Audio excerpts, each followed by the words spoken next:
দীর্ঘ 1.5 বছর পরে আবার আমি বাংলাদেশে আসছি। দেশের হয়ে আবার ক্রিকেট মাঠে খেলবো ইনশাল্লাহ। লাইভে এসে সাকিবের ঘোষণা। আপনাদের জন্য সুখবর হচ্ছে, দীর্ঘ 1.5 বছর পর পাকিস্তানের বিপক্ষে ক্রিকেট খেলতে বাংলাদেশে আসছে সাকিব আল হাসান। আনঅফিসিয়াল একটি ফেসবুক পেজে এমনটাই শোনা যায় সাকিবের মুখ থেকে। এছাড়া ক্রীড়া জগতের বড় সাংবাদিক রিয়াসাদ আজিমও তার পেজে সাকিবের ফেরা নিয়ে একটি ভিডিও শেয়ার করেছে।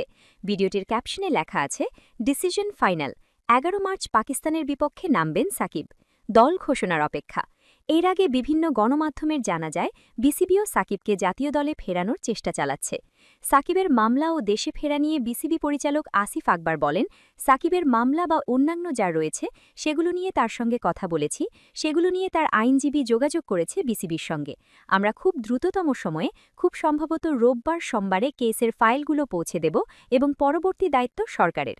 আশা করছি রবি সোমবারের মধ্যে ক্রীড়া প্রতিমন্ত্রীর মাধ্যমে সরকারের কাছে পৌঁছে দেব সাকিবের কেসের ফাইলগুলো। একই অনুষ্ঠানে বিসিবির সভাপতি ফারুক আহমেদ বলেন, সাকিব ক্রিকেটার কিনা এটা নতুন করে বলার কিছু নেই। ফ্র্যাঞ্চাইজি ক্রিকেটগুলোতে খেলছে সে, সেখানে কিছু কিছু পারফরম্যান্স অত্যন্ত চমৎকার।